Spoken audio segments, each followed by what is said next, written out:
Sa ngayon is 5 minutes to 1 o'clock PM. At Okay saka po. okay lang naman yung weather, hindi masyado mainit. Tapos, yeah, so far so good. Okay po, sir. So, first things first po, kumustahin po natin, no? At balikan po natin paano po ba, para po malaman na po natin ito pong kwentong iba yung dagat po ninyo. Simulan po natin bago pa po kayo mapunta po dyan sa bansang Indonesia. So, paano po ba nag-start na ah, mapunta po kayo dyan sa bansang Indonesia, sir? Taga saan po ba kayo dito sa Pilipinas po? I was born in Surigao. Actually, I moved around Caraga in Mindanao during my childhood years. Pagkatapos hanggang high school, yeah, moving around Caraga because of the nature of the work of my father. Pagkatapos, ng Cebu to pursue my university studies. So I work in Cebu and Manila. Tapos, by the way, my background is actually I'm an accountant, certified public accountant. Pagkatapos, I work for the biggest and largest CPA firms, consulting firm in the Philippines. Tapos, after my number of years in the Philippines, I was sent by my firm in the Philippines to our affiliated member firm in Indonesia at Young Professional. So, doon nag-umpisa close to 39 years ago. Sa mga ilang taon po ba kayo noon, Sir Rudy, nung time na po na yun na naisipan nyo na po or nakapag-decide na po kayo na tumutong po ng bansang Indonesia? I remember, I had after 1 year in Indonesia, I was 27. So, ibig sabihin yan, umalis ako 26 years old. Okay po.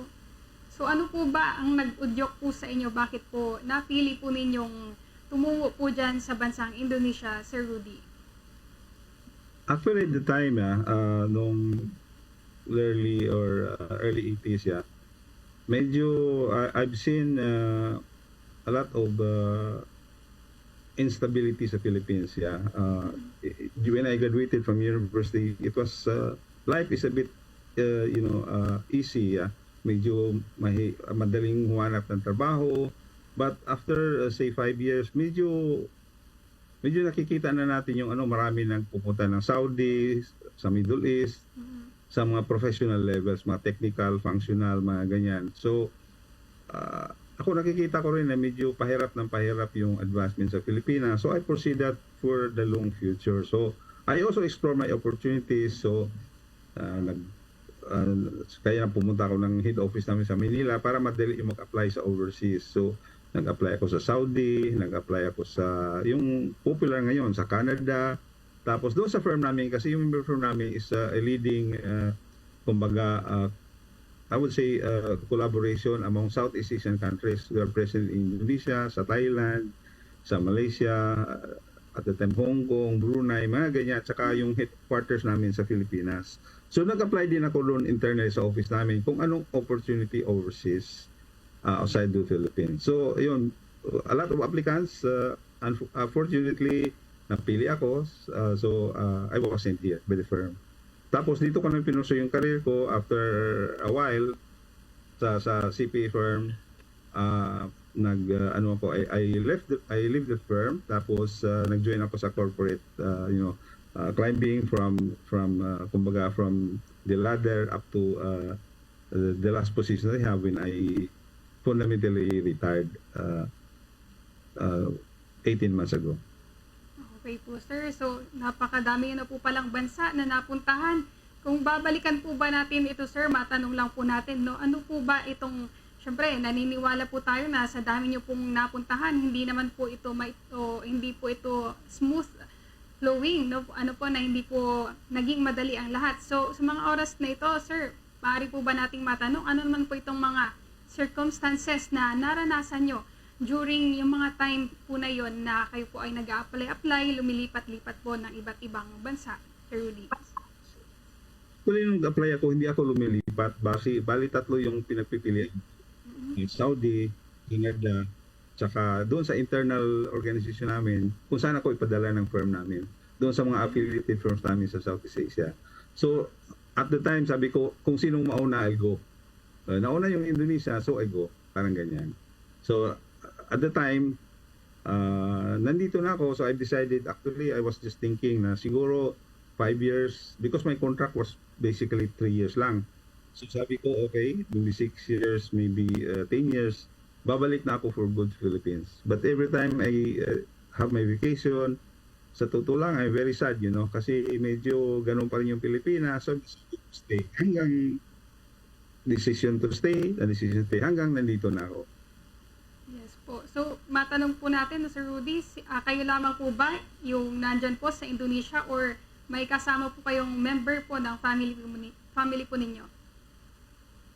Ever since naman nung napunta ko rito, because when I came to Indonesia, I just got married. So, my family, and at the time my son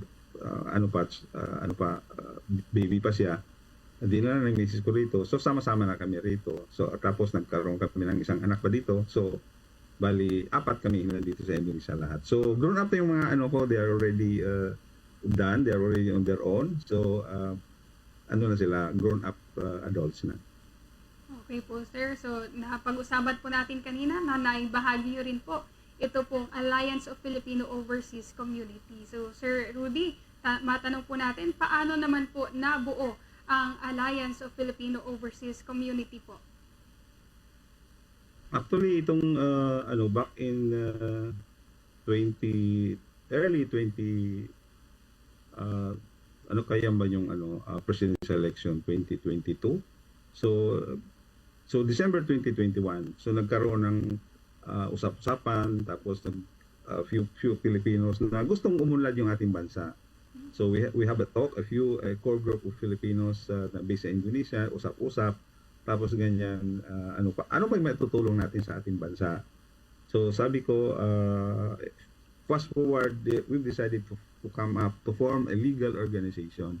Ito parang it's a legal organization, so we registered a AFOCOM in Indonesia with parang equivalent with approval from the Securities and Exchange Commission. So register namin yun, hopefully to become a vehicle for our platform namin para we could pursue yung 3 pillars na decided to pursue. Number 1 is actually AFOCOM is based on the pillar of bayanihan. Gusto namin sa amin dito mga Pilipino sa Indonesia, we nakalimutan natin yung bayanihan. Talagang totoong bayanihan.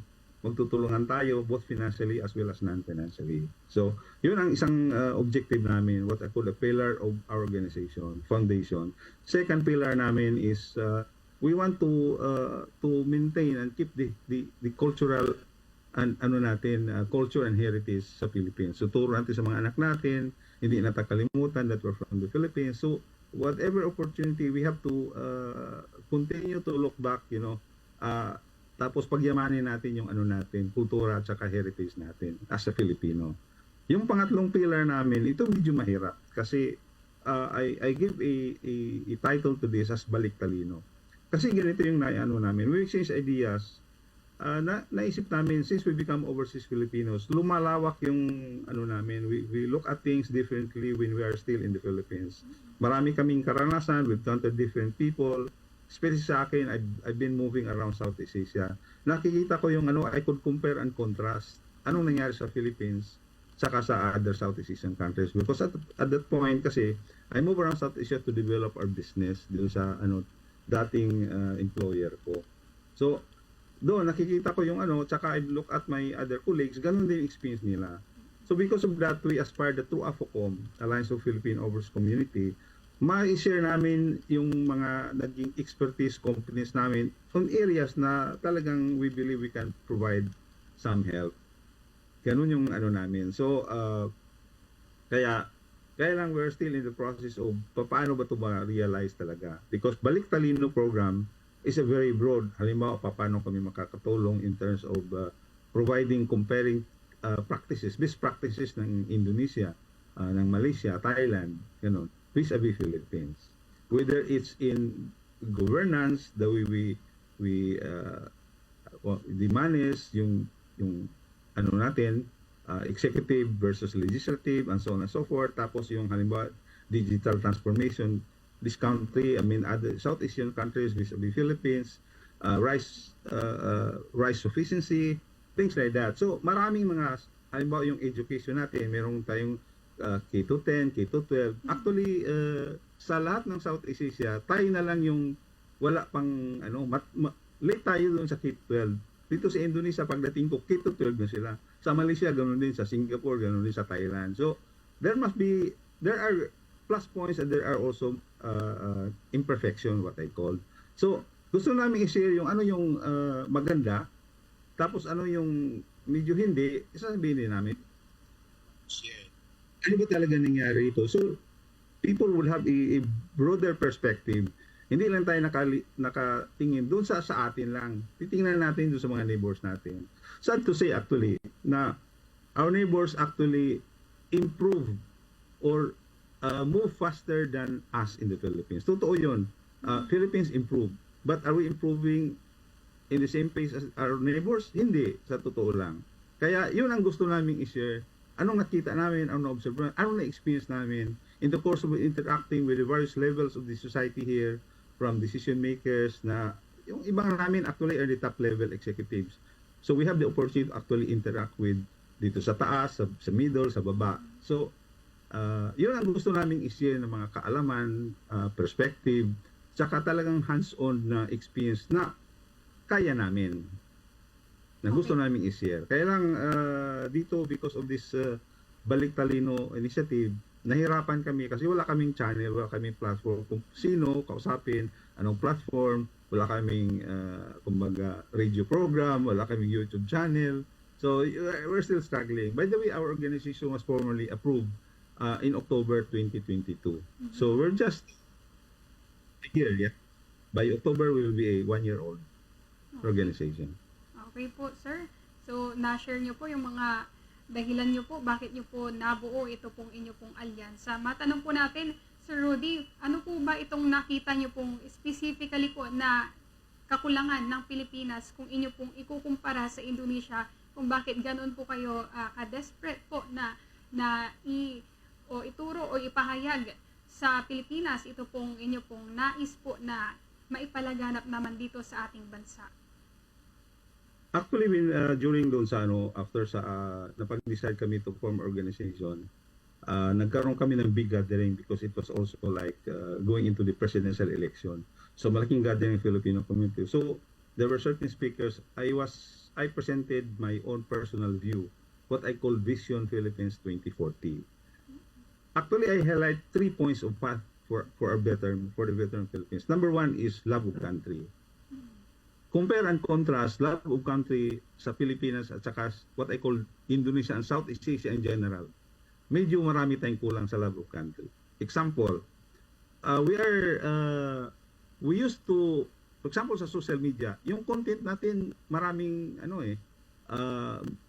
kumbaga I attack, counter attack, ganyan.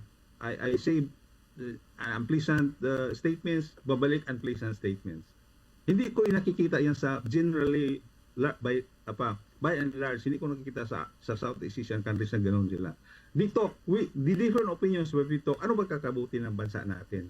Okay, we differ, but ito yung gusto natin gawin para bakit we can contribute, which is what I call a manifestation of nationalism. Halimbawa, yung nationalism sa Indonesia, for example, because we just ran a program on this, tinuturo yung nationalism, how to become a good citizen. Paano natin, ano bang responsibilities? Hindi rights, ha? Number 1, ano bang responsibility ng citizens? Bago pa rights. From kindergarten all the way to university. Every year tinuturo yan. Iba-iba lang degree pagtuturo. Yeah? So, ganyan. So, palagay ko, itong love of country is a very important factor for us to move forward. Okay? Kasi halimbawa, if you talk, for example, yung mga nakikita namin sa social media, yung tinatawag naming inefficiency. Ano bang equivalent efficiency? Yung hindi mo ginawa yan, mali yung ginawa mo sa isang agency. Because I think there's a lack of love of country when they actually discharge their responsibilities and duties. That's number 1. Number 2, nakita kong path for improvement. is what I called yung balik talino. Actually, yung mga overseas Filipinos, I'm not talking of, I mean, I talk of overseas Filipinos, I'm talking of the broader part, yung OFW, na migrant workers, at saka yung mga Filipinos na talagang decided to stay already in overseas. So, cut across the globe, marami tayo dyan. We're about, I think, 10, 11 million Filipinos. Yung iba, siyempre, iba-iba yung katayuan sa buhay. Yung iba, may time, may passion, may expertise. My suggestion is stop these people doon sa kaalaman nila para mabalik nila sa Philippines. Other countries, Southeast Asians, are encouraging their nationals na successful, na may kaalaman sa ibang bansa, invite them back. Bring them back to the country. Or if they cannot come back, ano naman ngayon, information age naman, pwede namang remote. So, get as much expertise, give as much suggestions and sharing of ano bang maganda dyan na pwede namin ma-apply dito sa ating bansa. What I call balik talino. Tap those Filipinos na may passion, may dedication, may time, at saka may kaalaman. Ito hindi lang na-tap palagay ko. Is there a high cost for this? I don't think so. Marami kami mga Filipino nasa overseas willing to give our time and our talents. Kaya lang hindi kami na-approach, hindi kami na-tap. We also don't know how. Okay? Because we write letters doon sa mga email addresses ng mga business leaders natin or government leaders, wala namang reply. So medyo nakakadismaya. So we even offer our services pero walang masyadong response. So the second pillar, which I call balik talino. The other one na nakikita ko, I think we have to look back our history. Learning our history pre-colonial times and colonial period until today, I think is an important factor for us to become, dapat tayo, we have to find what is this, the brilliance or the greatness of our past. Halimbawa, nakikita ko when I was a student in the Philippines, we were taught that the history of the Philippines starts when Magellan landed the Philippines. Parang ganyan. There are only very few stories about before Magellan came into the Philippines. Lahat ng history natin starting mga ganyan Spain up to today. If you try to look at other countries, they look their history way back before the colonials come. So because I think even today, this is personal sa akin, I still believe that even today we're still searching what is it that glue us as one people. Ano ba talaga? Is it language? Is it because we look the same in terms of physical DNA? Yan ba talaga? Or what is it? Is it because of music? What is it? What is it that unite us as one people? So, kaya nakita ko, why don't we look at our history? Noong una ba, nagkakaisa ba tayo? Or saan tayo nagkakaisa? Maybe you have to build upon that. So, in bottom line, nakita ko I think, love of country is one path to improvement. Because when you love your country, siyempre, lahat ng gagawin mo is for the people. Yeah? For the love of the country. So, instead namang, sad to say, kung halimbawa, if you do bad things, you think hard muna. This is not good. This is not a manifestation of love of country. Number 2, top yung may kaalaman. Ibalik natin yung talino na nawala sa atin. Balik natin. Top those people. Whether they're in music, whether in arts, in performing arts, whether technical engineers, architects, ano pa man yan, na mga experts, balik natin. Top them, or maybe ambassador of goodwill. Let them be the marketers of the Philippines, Yung nasa UK nasa US, nasa Middle East, let them be the marketers of our tourism. Let them be the marketers of our competitive advantage in the economy, of investments, of our competence as a people. The last pillar for our betterment, according to me, ito sa akin is we have to search the true kumbaga binding element as bakit tayo should be one people. Not just regional, hindi lang Ilocano, Tagalog, Cebuano, Bisaya, Waray, whatever, ethnicity. Whatever you are, whatever ethnicity, we are one people. Hanapin natin yan. O nahanap na ba natin? Ano yan? Dapat i-ano natin kung nahanap natin. But as far as I'm concerned, I'm still searching for that. Okay po. So, na-share niyo po itong mga bagay po na ito. So far po, Sir Rudy, ano po ba itong maiko-consider niyo po na achievement dyan po sa inyo pong samahan na AFO kung saan, ano po ba itong kasalukuyan niyo pong ginagawa? At ano pa po itong future plans niyo dahil sabi niyo nga po na parang wala pa po. So, ano po ba yung may ituturing yung achievement po so far? Or ano po ba itong plans upang makamit po ito pong inyong mission? Yung halimbawa yung pillar number 1 namin, which is bayanihan, we're trying our best sa lahat ng so nagtutulungan kami dito financially. So alam mo naman yung mga Pilipino, merong kumbaga jealousy, crab mentality. So we're trying our best that this is not the positive behavior. This is not a positive trait. Dapat bayanihan is tulong talaga. We tulong rather than we, nagsisilos, nag-aawayan. So we're trying among our members in AFOCOM. So talagang we try to be as harmonious. Kasi ganun yung na-experience namin dito sa Indonesia, halimbawa. People are harmonious, even if they are in different ethnicity, they are in different social status. So in-apply din namin yan I would say, kumbaga naging experience namin. Yeah?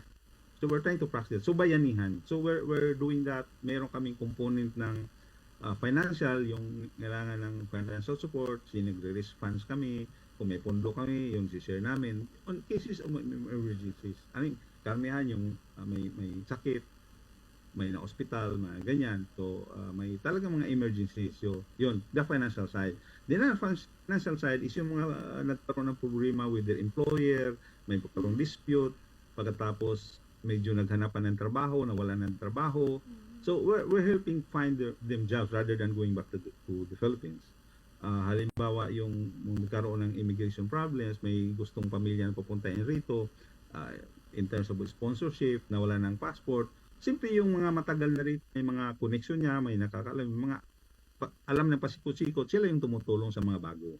So that's the bayanihan part. Yung culture namin, we really practice, like for example, pag meron kaming sa Christmas party namin. I said, gusto ko sa Christmas party is talagang the Filipino way of celebrating Christmas.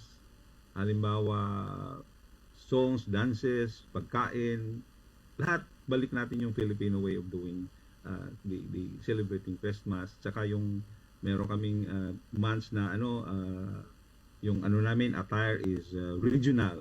Okay, hindi naman kailangan na you are from that province or from that So you just choose anong gusto mong i-represent, whether from the mountain province or from the Sulu Archipelago, yung mamili ka. But yun, it's very inspiring to see that different cultures are represented in our gatherings, things like that. So, but itong balik talino talaga, this is the most difficult.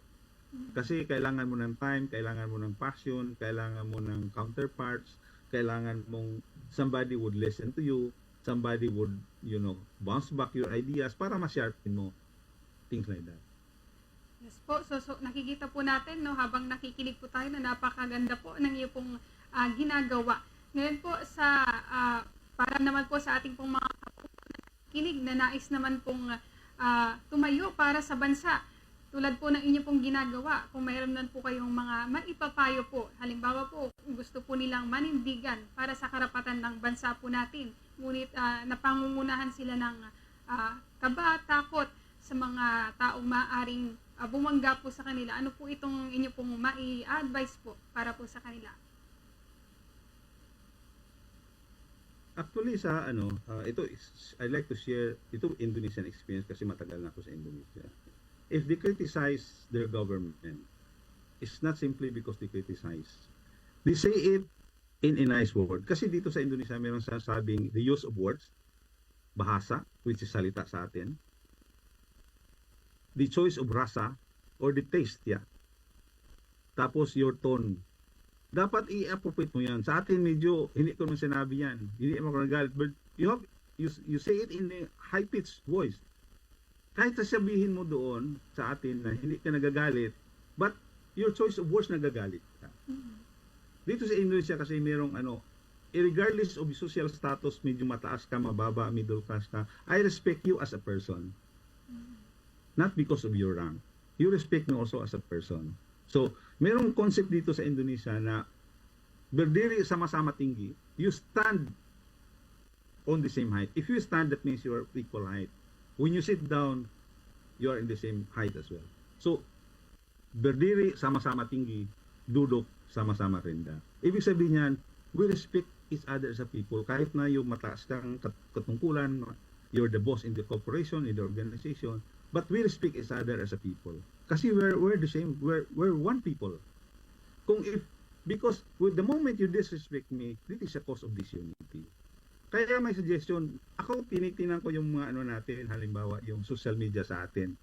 Maraming mga vloggers, sa totoo lang, nakakaano din may ibang mga vloggers na distasteful yan. Ibig sabihin, hindi na nakakabuti. Actually, we're creating, sa Indonesia, ang tawag doon is pergaduan. We're creating conflicts rather than harmony. Yeah? So, dapat yun siguro, balik dito because of what? Because we lack that component of what I call love of country. Halimbawa ako, kung gagawin ko ito, this is a manifestations of disunity. In effect, my love of country is mahina, kulang, ganun yun. So hindi mo naman kailangan magpag-away. You see it by the right choice of words, but you still firm by doing it. I think yun ang nakikita ko na hindi lang yung away dito, away doon. Tapos sa atin, maraming content ng politics. Halimbawa, bigyan na kita ng real example. Sa atin, di ba, maraming Senate hearing. Lahat na lang Senate hearing, lahat na lang Senate hearing. Dito sa Indonesia, pag nasa pulis na yan, nasa pulis. Kung talagang importante yan, naka-live yan. Live streaming. Yung court litigation. Pero hindi lilitigate doon sa Senate. Kung may sala ba ito, hindi. Hindi naman yan. Yung pinag-usapan dito sa legislature is, okay, halimbawa ikaw, DPWH ka, Public Works and Highways ka. Ako nasa kumbaga committee ng which public works is under natin. So we try to talk para ma-accomplish mo yung work, ano bang kailangan mo, ano bang kulang mo. Kung hindi ka rin maka-accomplish, ano bang kulang mo. But dito sa ating kasi nakikita ko sa mga Senate hearing, counter-attack agad. Hindi mo ginawa trabaho mo. You're not doing your job. Tapos mayroon pang mga words na medyo distasteful sa palagay ko. Pinapagalitan mo. So, how do you think this one will progress? This one will progress. Ganun yun. So, that is a manifestation of disrespect. Kahit na may mali yung tao, you still respect him. Kung you pin him down in the right forum. Halimbawa, sinabi ko nga, nasa pulis na, yung investigation ng pulis, pwede naka-live stream yan. Tsaka doon sa korte, litigation. So doon yung tao nanonood. Because the court will decide whether ka ba? Sinungaling ka ba? The judge is expert on that rather than yung mga senador natin. Tapos pag sinasabi sinungaling ka, din kakasuhan ka ng perjury ka agad. You will be scolded by the judge. Hindi naman scolded. Sabi because you are in court, ha? Wala na yung mga drama sa ating daming drama sa totoo lang. So, yun ang nakikita ko halimbawa between the relationship executive and legislature. Isa yun sa nakita ko na talagang we need to revisit that type of practice. Dapat magtulungan rather than magkaaway. Sa nakikita ko kasi is more of away rather than magtulungan. Okay, halimbawa ako, executive ako sa education. Ito yung kailangan ko. Tapos, yun, mag-compromise. Kung may sensitive na issue, dapat close door yung discussion. Tapos, anong napag-agrihan bago pa news. Yes po, Sir Rudy, Hindi mo i-expose yung mga away-away na internal. You try to, that's the way a corporation should be run. Ako, matagal ako sa corporate, so that's the way it should be run. Lahat mga departments, so we respect each other. Department A and B, pag may usap tayo, we respect each other. Kahit dun sa boss natin, the boss respects us. Pag medyo, if we are scolded, sasabihin niya a little bit in private. Siyempre sasabihin niya sa malaking audience, pero not excited the week kung magkayo lang dalawa. Okay? So I think that is something that we probably need to revisit na kumbaga our respect to each other as a people. Kasi we're looking for unity. Sinabi ko rin yung third pillar, or third path for better Philippines. Yung sabi ko, search for the right glue. Ano ba talagang element that unite us? Halimbawa ako, I'm from Mindanao. Let's look at our books. What is the history books about Mindanao? Very little. Lahat ng heroes natin naman is Katagalugan. Di ba? Yes po. Luzon palagi. So, people from Mindanao feel, bakit ba kami one people with the people in the north? Hindi naman kami kasali sa history. Kaya, I think we have to look at saan ba tayo nagkasama, saan ba tayo nagka-unite, at what portion of our history. Tapos we build on that until today. If we need to accept our, kumbaga, yung mga kulang natin in the past as one people. Hanapin natin yun, anong mag-glue sa atin as one people. Kasi halimbawa sa other countries, totoo lang ako, I'm not a very fluent in Tagalog. But I will tell you, Vietnam, Indonesia, Thailand, these are countries. Bakit madali sila mag-unite? Because they speak one language. End to end. Equivalent sa atin yung Batanes to Hulu. We only speak one language. Indonesia, Vietnam. So, the unifying characteristic as one people is their language, bahasa. Do they speak their ethnic or regional language? Yes, they still speak. But their national language, lingua franca, both in school and in writing, in day-to-day life, that's their national language. Sa atin, medyo malayo pa tayo. So, probably we have to find, maybe because we were under the same colonize. Is it the unifying factor?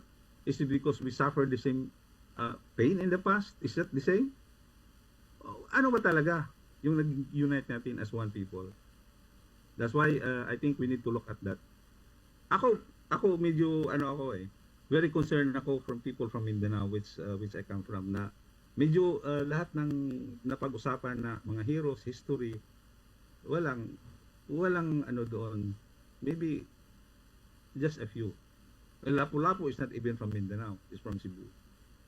So, ganun yun. So, I think that's why I look at our past, our greatness of the past. Now we're united, or at least we are in harmony with each other. We build on that, tapos nag-iba ng babalik tayo doon. If need to, we have to reinvent again. Paano tayo maging united? Yes. Is that respect to be the unifying factor? Yes po, Sir Rudy. Napakaganda po ng iyong pong ibinahagi po sa ating mga kabobot. Marami po tayong napulot na aral. At iti-take note po natin lahat po ng inyong pong advices. Ngunit sa mga oras na ito, Sir Rudy, dahil wala na rin po tayong nilalabing mga oras, kung mayroon man po kayong gusto na pong batiin dito po sa Pilipinas, go ahead lang po, Sir Rudy. Kami dito sa APOCOM gusto po naming mapalawak itong programa, initiative namin. This is one of our pillars of the organization, yung Balik Talino.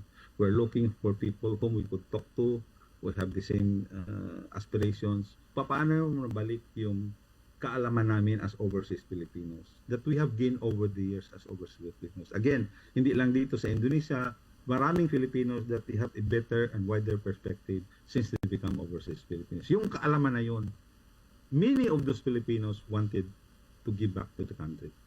Thank you po. Yes po, marami pong salamat, Sir Rudy. At muli, sa mga susunod na araw po, ay sana po ay makapanayang po ulit namin kayo. Muli, maraming salamat po sa inyo pong oras na inilaan para po sa aming programa. Thank you po. Salamat.